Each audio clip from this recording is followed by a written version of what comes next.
police arrest Luis Fernando Camacho, governor of the economic powerhouse, over terrorism charges. Camacho supporters rally outside the police station and demand the police to release him. More details on this later in the news. Good evening. I'm CJ Hero. And I am Nina Richie Flores. This is Mata ng Agila International. Now for the headlines. President Ferdinand Marcos Jr. to sign bilateral agreements in China. Department of Agriculture sets 250 pesos per kilo SRP for red onion.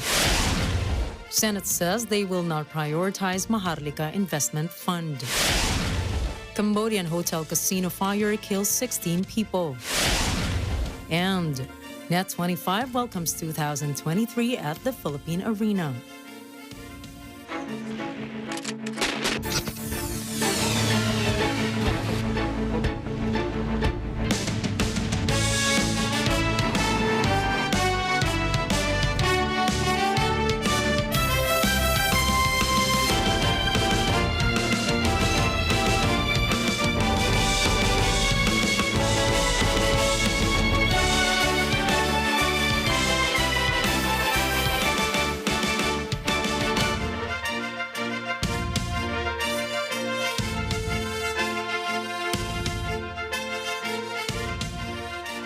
President Ferdinand Marcos Jr. is not afraid to travel to China amid the new surge of COVID-19 cases. The Department of Foreign Affairs expects to sign 10 to 14 bilateral agreements during the president's state visit. Eden Santos has the details. The three-day state visit of President Ferdinand Marcos Jr. is important for the country. The Department of Foreign Affairs, or DFA, laid down the details of the president's itinerary for his China visit. DFA Assistant Secretary Neil Imperial said President Marcos will depart at noon of January 3 and is expected to arrive at night. This is the first state visit of President Marcos outside the Association of Southeast Asian Nations, or ASEAN. Former President Gloria Macapagal Arroyo, House Speaker Martin Romualdez, Foreign Affairs Secretary Enrique Manalo, and other members of the cabinet will join the president. Ang ating ugnayang panlabas sa China ay napaka-importante, and we have received assurances from our Chinese hosts that all arrangements are being made to ensure the safety of the president and his delegation during the visit. May mga pagbisita talaga na hindi natin pwedeng i-postpone. China is one of the top economic partners of the Philippines, with 20% of the country's total trade and the most important player in terms of inbound foreign direct investment. The Department of Foreign Affairs considers this state visit of great significance. It will be the first bilateral visit of the president to a non-ASEAN country since assuming the presidency. It will be the second face-to-face meeting between the two heads of state in less than 2 months. With both leaders receiving a fresh mandate in recent elections, there is an expectation that the state visit will set the tone of bilateral relations between the two countries in the next 5 to 6 years. The state visit is also expected to reaffirm the cordial and neighborly relations between the two countries, ensure continuity in many facets of the bilateral relationship, and chart new areas of engagement. It is also expected to build on the growing trade and investment ties between the two economies, as well as address security issues of mutual concern. During the state visit, between 10 to 14 bilateral government agreements are expected to be signed. These agreements represent cooperation in a broad range of areas, which include trade and investments, agriculture, renewable energy, infrastructure, development cooperation, people-to-people ties, and maritime security cooperation. President Marcos' official activity will start on January 4 with his 3 important meetings with Chinese leaders. His first meeting will be with Li Jianshu, chairman of the Standing Committee of the National People's Congress, which is equivalent to the Philippine legislature. His second meeting will be with Premier Li Keqiang. And his final and third meeting will be with his counterpart, President Xi Jinping. President Xi will host a dinner banquet for the President, the First Lady, and cabinet officials after their meeting. The president will return to the country on January 5 after his meeting with the business leaders. Business meetings will be held on January 4 and 5, and a number of major business deals are scheduled to be signed and finalized during the state visit. China, after all, is our country's largest trading partner, our largest source of imports, and second largest export destination. Imperial said it is unfortunate, but China's COVID-19 protocols must be followed. Members of the delegation who receive a positive RT-PCR test result will remain in China to undergo quarantine and isolation protocols. Imperial added that the president is not worried with the high cases of COVID-19 in China, but will still outshort his state visit. So the president always had that option of leaving on the 5th. And that's what's going to happen. Hindi naman po So natatahan. there's no decision to shorten the visit. No, it's basically as scheduled. Eden Santos for Matanang Agila International. Trusted, connected, on point. History says bilateral relations between the Philippines and China started cordial and progressive, but territorial disputes and maritime issues marred their political affairs, which raises the question, Philippines and China, friends or foes? Wang de la Fuente with this analysis. Relations between the Philippines and China began before Spain set foot in the Far East Islands. But it was only 1975 when the Philippines officially sealed diplomatic relations with China. Over the past 34 years, bilateral cooperation prospered and achieved smooth development. Yet in recent years, territorial tensions have sent the two countries into a cooling-off period. Despite the tension, Philippine-China bilateral relations improved under the Duterte administration. Last January, the Philippines received 1 billion peso worth of military aid from China. In April, the relationship between the two countries was strengthened with inauguration of the 5.5 billion peso Binondo Intramuros Bridge. A telephone summit also transpired between Duterte and President Xi Jinping.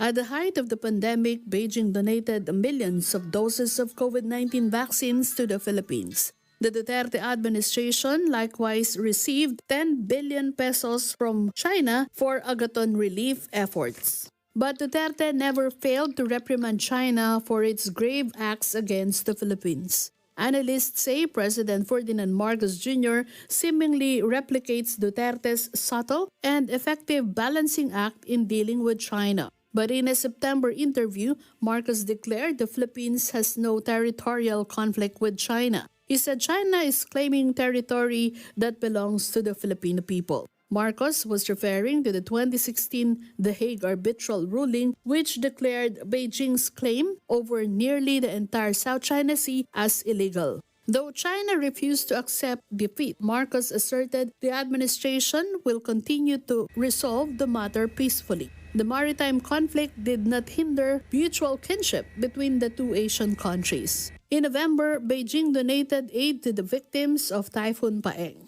But weeks later, the Department of National Defense asserted that Chinese Coast Guards rudely took debris from a Philippine vessel. The incident happened hours before U.S. Vice President Kamala Harris arrived in the country. Due to China's reported reclamation activities, the government instructed the armed forces of the Philippines to beef up its presence in the West Philippine Sea. Allies of the Philippines criticized Beijing's increasing assertiveness. Nevertheless, President Marcos' state visit to China will proceed in January next year. Political analysts expect the issue of territorial dispute to pop up during the bilateral meetings.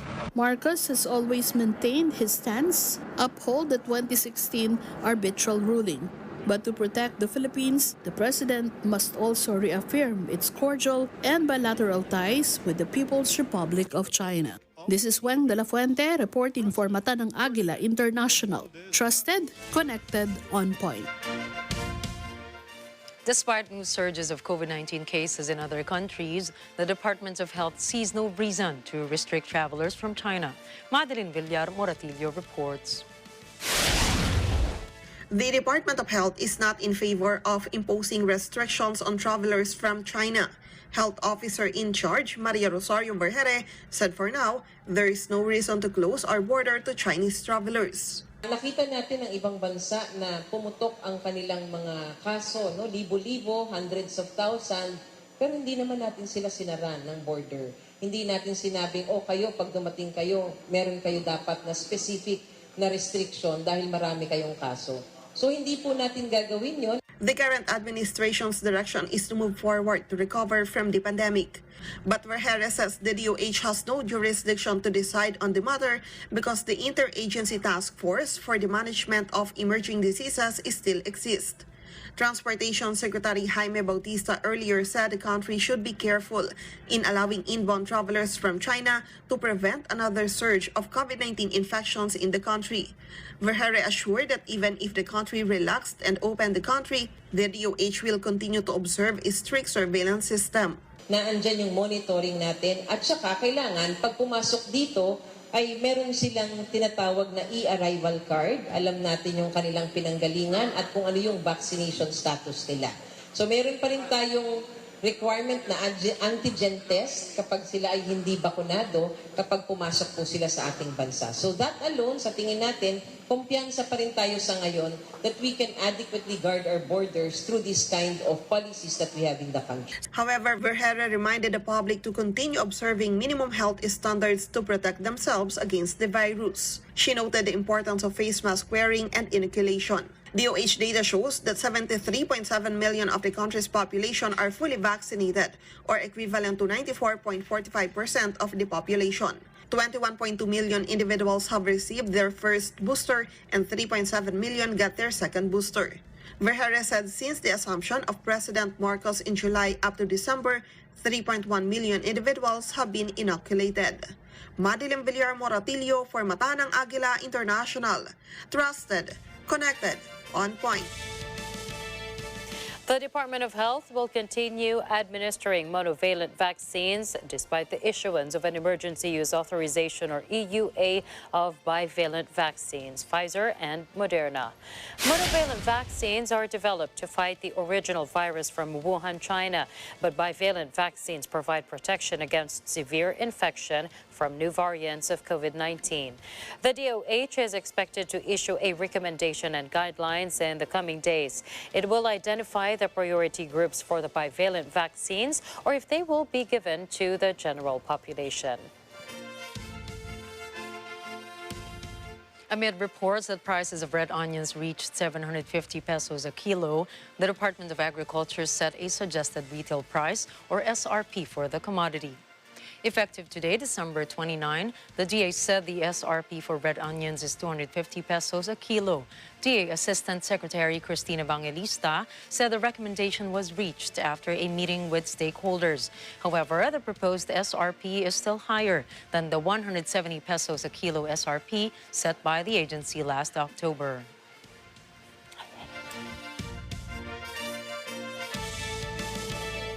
The Senate will not prioritize the controversial Maharlika Investment Fund in its agenda in January.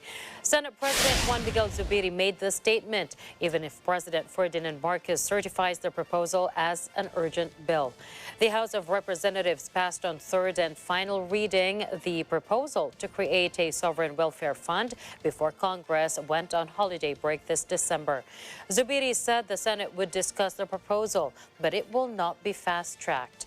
The Senate instead would pass its priority lists, including condonation of amortization and loan interest of agrarian reform beneficiaries and amendments to the proposed fixed term of office to AFP Chief of Staff and other important proposals. The Senate will also pursue its investigation on controversies like China's bullying of Philippine Coast Guard personnel and Filipino fishermen at West Philippine Sea and the anomalous procurement of laptops by the Department of Education. Zubiri said the Senate would exercise its independence in deliberating on any proposed legislation. Pagasa says the shear line will bring cloudy skies with rains to central and southern Luzon, while the northeast monsoon or amihan will affect northern Luzon. In its 4 p.m. forecast, Pagasa warns of possible flash floods or landslides due to moderate to at times heavy rains. Meanwhile, Metro Manila and the rest of the country will experience partly cloudy to cloudy skies. The wind speed forecast for the rest of the country will be moderate to strong, while coastal waters will be moderate to rough. Coming up, highway fire in South Korea kills 6 people. Cambodian hotel casino fire claims 16 lives. And surge of COVID cases strains China's healthcare system. Mata ng Agila International will be right back. Please don't go away.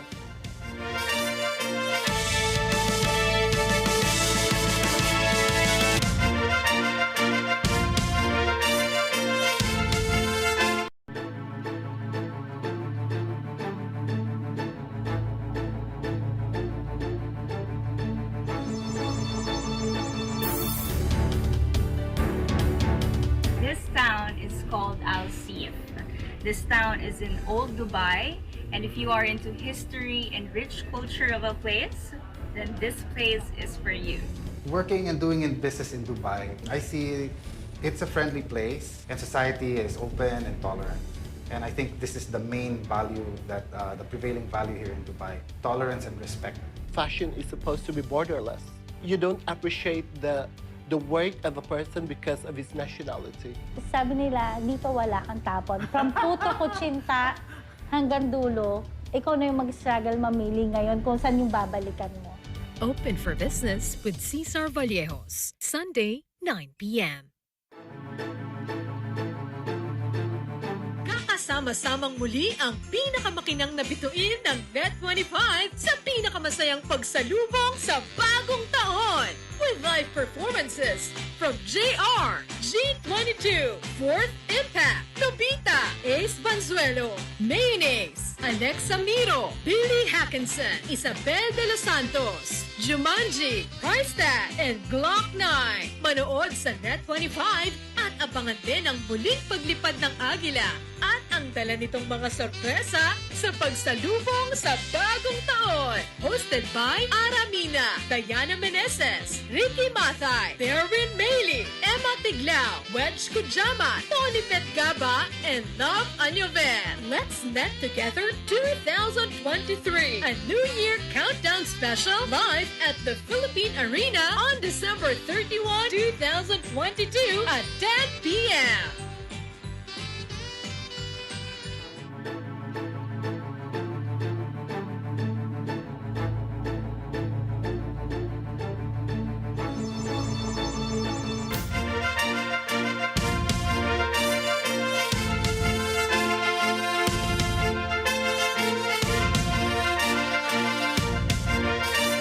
The news continues here on Mata ng Agila International.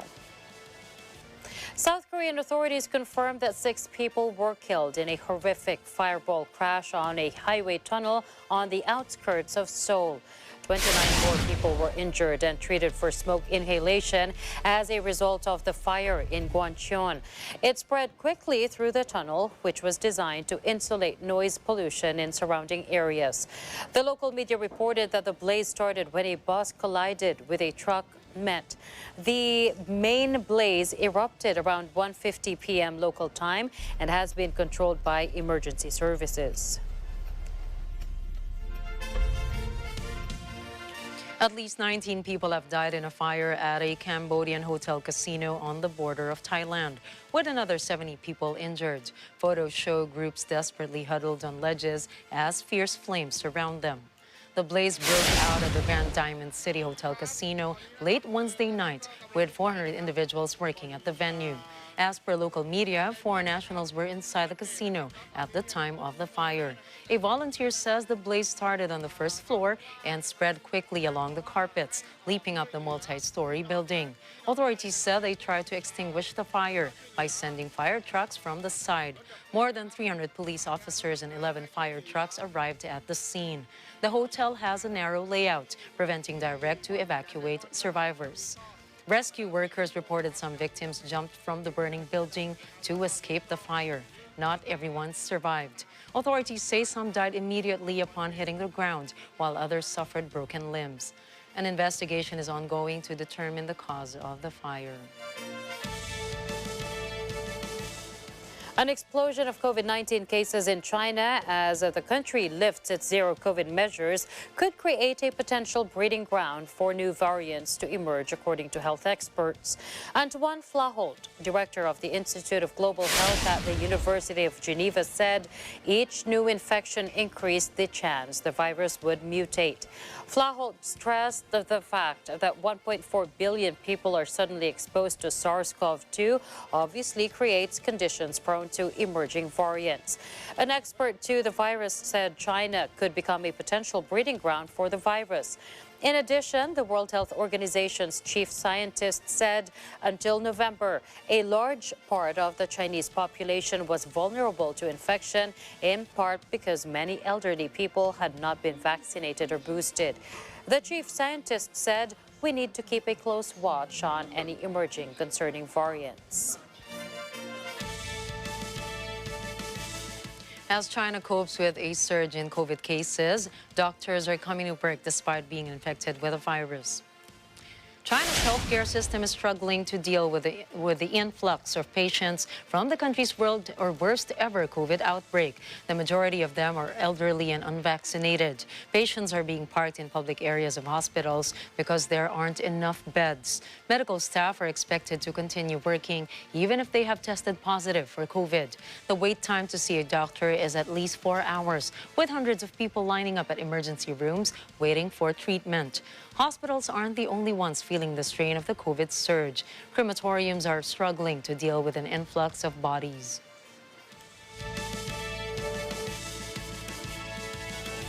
In the U.S., physicians have voiced concerns about a shortage in flu medication. In response, the country's health department increased access to Tamiflu from its strategic national stockpile. Tamiflu is an antiviral prescription medicine used to treat influenza. Carlo Valdez tells us more. The U.S. Department of Health and Human Services, or HHS, announces additional supply of the antiviral drug Tamiflu. This is in response to an increased demand for the prescription medication this flu season. HHS says jurisdictions will work with the Administration for Strategic Preparedness and Response regional teams to evaluate and request for Tamiflu. This will help ensure that states, territories, and tribes receive the assistance they need without affecting the nation's preparedness for a future pandemic flu. Tamiflu is a prescription medicine used to treat the flu in people 2 weeks of age and older who have had flu symptoms for no more than 2 days. Tamiflu is not a substitute for an annual flu vaccination. The Centers for Disease Control and Prevention estimates that so far this season, there have been at least 18 million illnesses, 190,000 hospitalizations, and 12,000 deaths from flu here in the United States. Carlo Valdez, Union, New Jersey, Mata ng Agila International. Trusted, connected, on point. One person died following a chain reaction highway crash in China involving hundreds of vehicles. The accident happened Wednesday in dense fog on a highway near the city of Zhengzhou. Trucks, vans, and cars collided on a bridge, resulting in the closure of the road. It involved at least 200 vehicles. More than 6 rescue workers responded to the scene. Emergency crews managed to free scores of people trapped in their vehicles. The injured were taken to hospitals. Road accidents in China are common due to a lack of strict safety controls. New Year's celebrations in Russia this year will be uncommonly low-key. New Year is the country's main holiday and is usually marked by joy and high spirits. But after 10 months of intense fighting and a chaotic mobilization in Ukraine, it seems few are in the mood for grand celebrations. Although the streets of Moscow are adorned with holiday lights, they also include portraits of soldiers. Moscow has canceled the traditional fireworks show, and at Red Square, there is the usual ice rink. But President Vladimir Putin has called off his annual end-of-the-year Red Square ice hockey game. The mayor of Moscow conducted an online poll on how to mark the new year. More than half said major street events should be canceled. That means no fireworks and no large concerts. The mayor did say, however, the holiday lights will remain on. Close to half of Kyiv's population was left without power after a new wave of Russian strikes targeted the Ukrainian capital and other cities. Kyiv's mayor Vitaly Klitschko said 40% of the capital's consumers are without electricity after the Russian attack. Rescuers worked to clear up debris in Kyiv's southeastern Bortnichi district after a wave of missiles were fired on the Ukrainian capital. Local authorities say that defenses downed all 16 aerial missiles.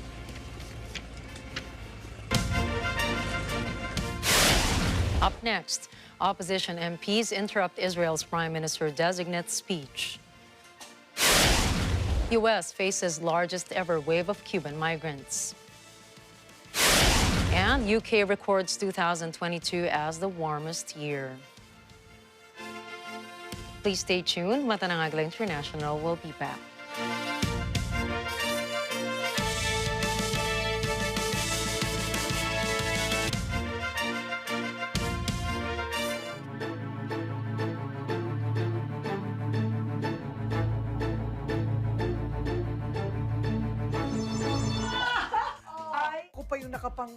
Hindi lang basta kwentuhan.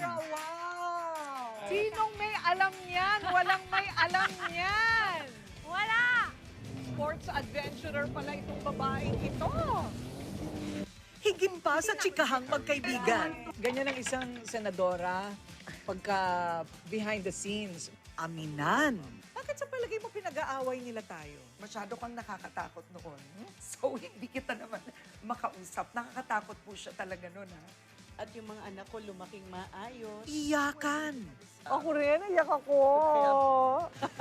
Tawanan. Gosh! Pagka kayo magkakagalit, nalalaman din namin lahat. Marites, nasaan ka? Marites! Mga sikretong dito lang nalalaman. I was diagnosed with third stage cancer of the breast. And then I went to Europe and I was told by them there that I was going to die. Usapang totohanan. Ano ang gusto mong maiwan sa mga anak mo na tanging leksyon? Minahal sila ng tatay nila. The Karina Interviews Year-Ender. Usapang totohanan. Chance nyo na ito na sila'y lahat balikan sa Karina Interviews Year-End Special. Dito lang sa Net25.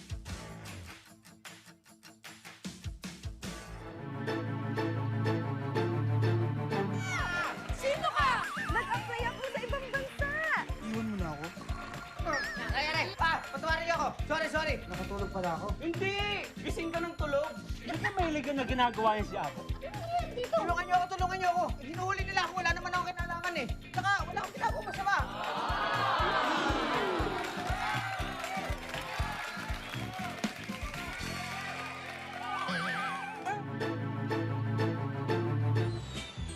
Magkakasama-samang muli ang pinakamakinang na bituin ng Net25 sa pinakamasayang pagsalubong sa bagong taon with live performances from JR, G22, Fourth Impact, Nobita, Ace Banzuelo, Mayonnaise, Alexa Miro, Billy Hackinson, Isabel de los Santos, Jumanji, Price Tag, and Glock 9.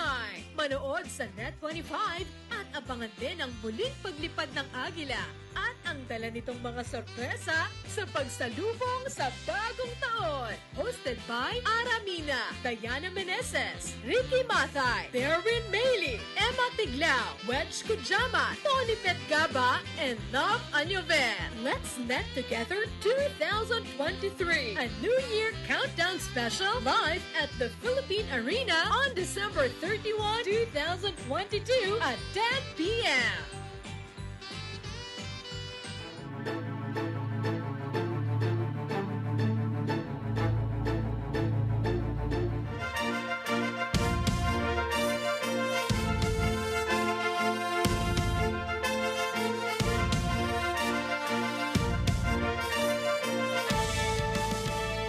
Israeli opposition MPs interrupt Prime Minister-designate Benjamin Netanyahu's speech at the Knesset as he prepares to outline the direction of his new government. After a stint in opposition, Benjamin Netanyahu will return to power in Israel on Thursday, leading what analysts describe as the most right-wing government in the country's history. Senior security and law enforcement officials have already voiced concern over its direction, as have Palestinians.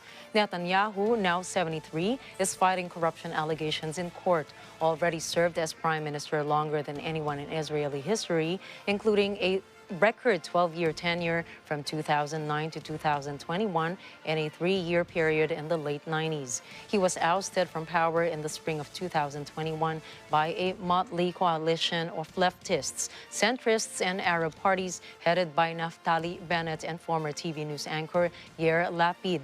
It didn't take him long to come back. Netanyahu will present his new government to the Israeli parliament for a ratification vote. The United States is facing the biggest wave of Cuban migrants in history. Thousands of Cubans are leaving their home country. Poverty brought on by Cuba's worst economic crisis since the 1990s is driving them away. In the last 12 months, more than 250,000 Cuban migrants entered the U.S. illegally. It's the largest exodus in the Caribbean islands' history. Some fly to Nicaragua first, where a visa is not required. From there, they make their way by land to the U.S. Others choose a riskier route. They travel 145 kilometers by sea from Cuba to Florida, often in makeshift vessels. Many don't survive. An untold number have died at sea. The waters are patrolled by the U.S. Coast Guard, which intercepts migrants. Unless they can prove their lives are in danger, they are sent back to the country they are trying to escape from. Those that do not get in are allowed to apply for residency for 1 year while they try to obtain political asylum. There is unrest in the South American nation of Bolivia following the arrest of a key opposition figure. Police are not saying why they took Luis Fernando Camacho into custody. Camacho is the governor of the economic powerhouse region of Santa Cruz. His arrest sparked protests by his supporters at 2 different airports in Santa Cruz. Flights at both airports were suspended because of the demonstrations. The governor's office is claiming he has been kidnapped in what it calls a completely irregular police operation. Camacho, a right-wing leader, leads the second-largest opposition bloc in the Legislative Assembly. In the past, he led demonstrations that turned violent. U.S. President Donald Trump gloats after the January 6 committee withdraws his subpoena as it wraps up its investigation. Trump says the panel probably did it so since they knew they did nothing wrong. He celebrated the good news and maintains his innocence on Truth Social. The committee's investigation is set to end prior to the start of the new Congress on January 3. However, the panel earlier recommended Trump's case to the DOJ for further investigation.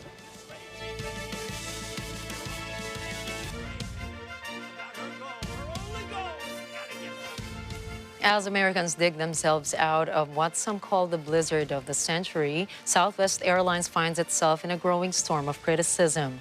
This is after a complete meltdown in operations during one of the busiest times for travel in the U.S. In Texas, Jane Kathleen Gregorio has the details.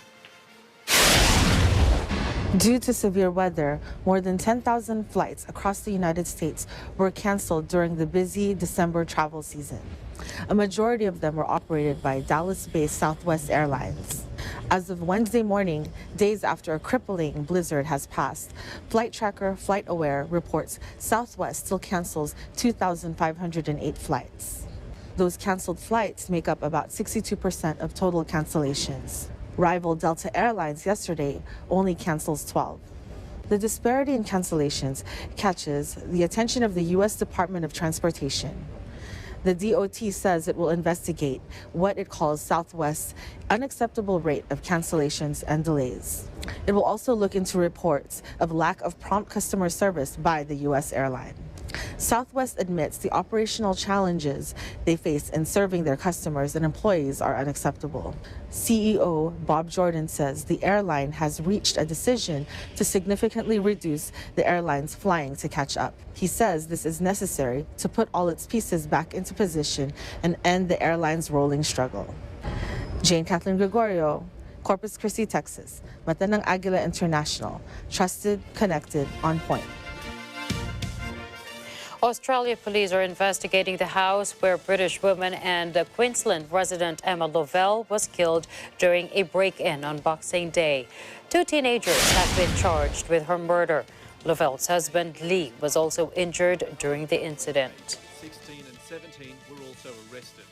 Such a beautiful person.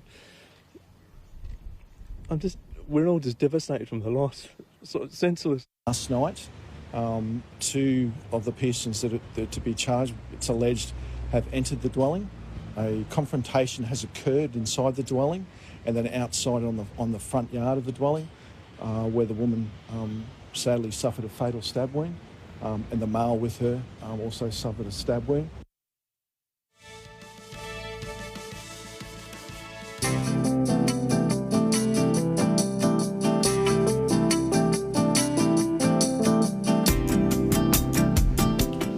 British experts say 2022 is set to be the UK's warmest year on record.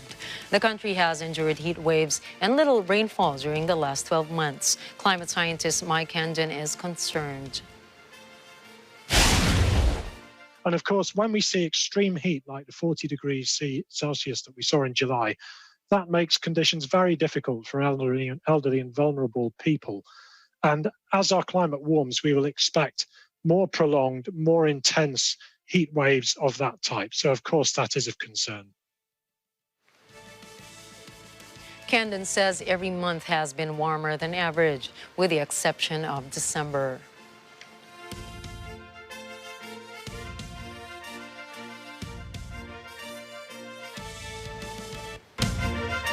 Mata ng Agila International. We'll be right back after this short break.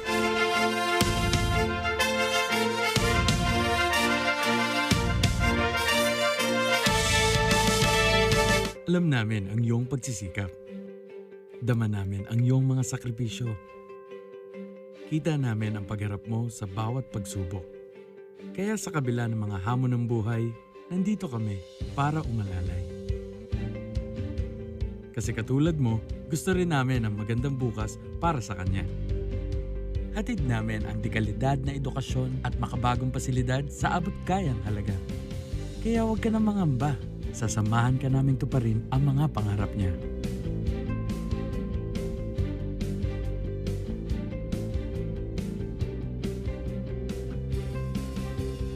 Maaasahan mong sulit dito ang mga pinagsikapan mo.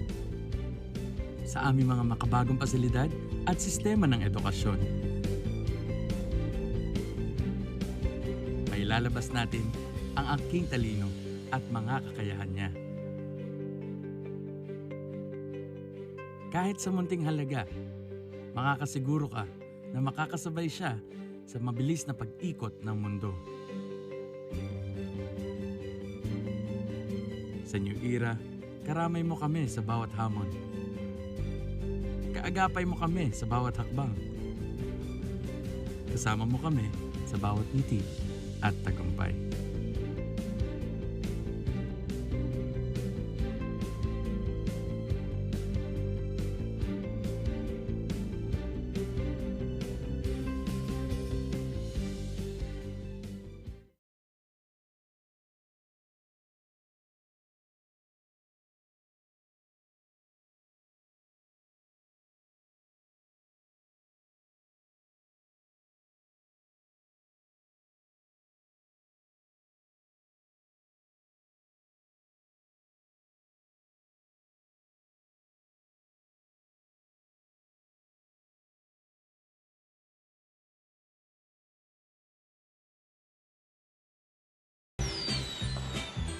Magkakasama-samang muli ang pinakamakinang na bituin ng Net25 sa pinakamasayang pagsalubong sa bagong taon. with live performances from JR, G22, Fourth Impact, Nobita, Ace Banzuelo, Mayonnaise, Alexa Miro, Billy Hackinson, Isabel de los Santos, Jumanji, Price Tag, and Glock 9. Manood sa Net25 at abangan din ang muling paglipad ng Agila at ang dala nitong mga sorpresa sa pagsalubong sa bagong taon. Hosted by Aramina, Diana Meneses, Ricky Mathay, Darren Mailey, Emma Tiglao, Wedge Kujama, Tony Petgaba, and Love Anyover. Let's net together 2023, a New Year countdown special live at the Philippine Arena on December 31, 2022 at 10 p.m. Hello mga suki! Year 2 na nga ng paborito nating morning habit. Ang ASPN. Kaya naman asahan ang double up na good vibes. My partner in crime. Ilan ang guess natin? 100? 102. Or 3. Tumpak ka dyan. Oo, tumpak ka dyan. Mas pinalawak na pagbabalita at mas mainit na talakayan. Ano na po ang nangyari these past decades? Was there a way for you to verify? Kasama pa rin ang smart at pretty nanays ng ASPN. Ali Soto at Pat P. Daza. Dito lamang sa Ano sa Palagay Nyo? Lunes hanggang Biyernes, 8 a.m. to 10 a.m. Dito lang sa Net25. Panalo tayo pag together, walang talo pag together. Let's net together sa Net25. Mga kaagapay, ang dami na nating pinagsamahan. Kaya sama-sama nating balikan ang mga nagpaunlad sa ating mga kabuhayan. Mula sa mga pang-agrikultura, mga kabuhayang trending sa social media, hanggang sa inspiring stories ng ating mga kaagapay. Lahat ito ay ating babalikan. Kaya bago kayo mabusog sa mga handaan ngayong bagong taon, bubusugin muna namin kayo sa mga kaalaman na mapapakinabangan natin sa pag-unlad ng ating buhay. Ako po si Robin Padilla at ito po ang unlad, kaagapay sa hanap buhay.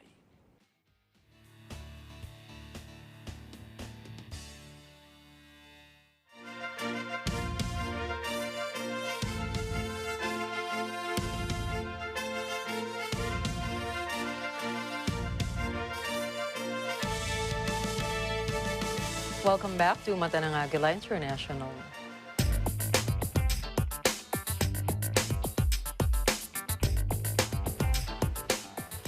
The peso closed at 55 pesos and 75 centavos to $1.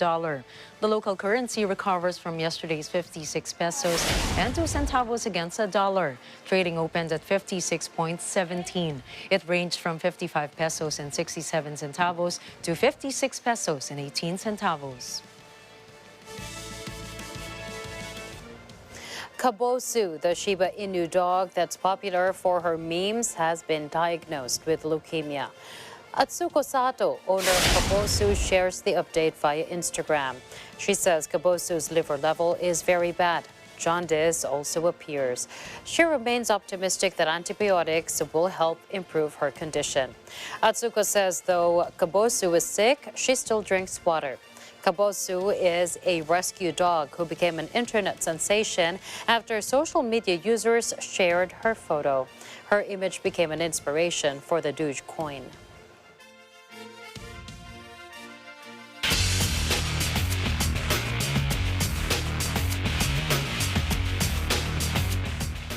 Triple Olympic champion Matthias Mayer announced his immediate retirement from skiing on Thursday, shortly before the start of the men's Super G World Cup event in Bormio. The 32-year-old Austrian said he did his last inspection today and he doesn't want it enough anymore.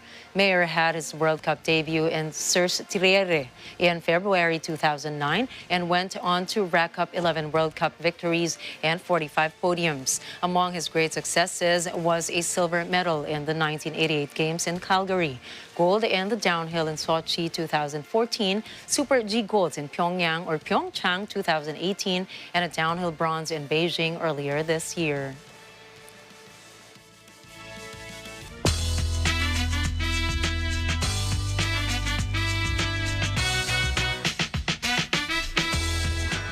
Before 2022 comes to an end, Net25 receives more awards. Net25 was recognized at the recently held Gawa Dangal Filipino Awards 2022, which took place last night, December 28. The Outstanding TV Network of the Year was received by Net25 President Cesar R. Vallejos. Alongside the network's award, President Vallejos was awarded as the Most Outstanding TV Executive of the Year. Vallejos is also a host on Net25's program, Open for Business. President Vallejos expressed his gratitude to the people behind the award-giving body. According to Direk Ron Burlat, who is also the president of the Gawa Dangal 2022, he saw the integrity of Net25, which is an important criteria for the recipient of the award. Other personalities who received awards for their profession, sector, and organization also thanked the award-giving body. As the new year approaches, Net25 ensures the eagle will continue to soar high, and the network will work with its trusted, connected, and on-point service not only to our countrymen, but also to people all over the world.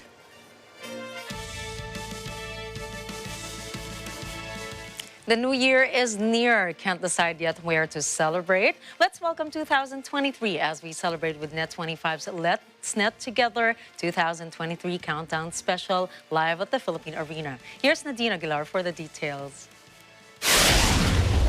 Together with Net25 stars, celebrities, and bands, we will bid goodbye to 2022 and welcome the new year with a blast.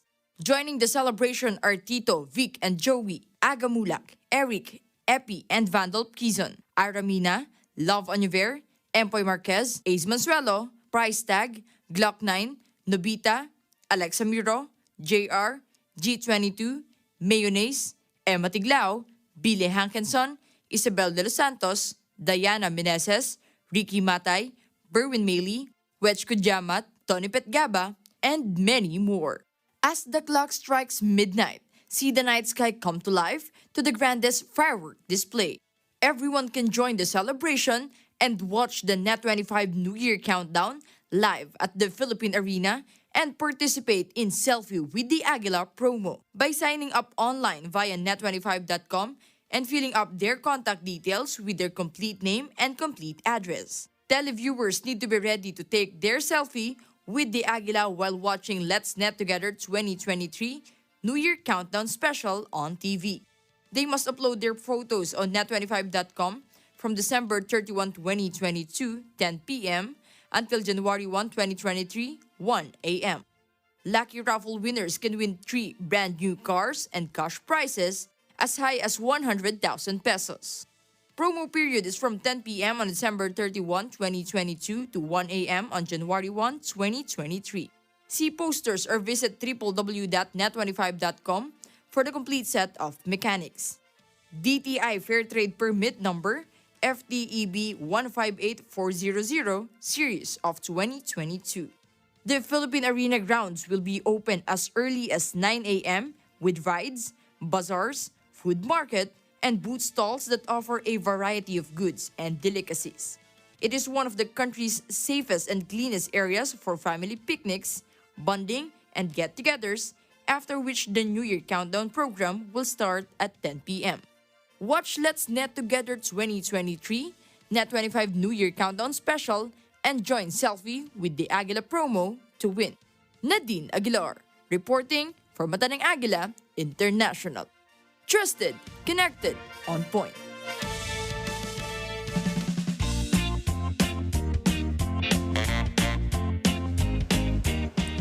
The antiquated two-carriage train is still a mode of transportation alongside cabbage fields in Japan's rural Chiba.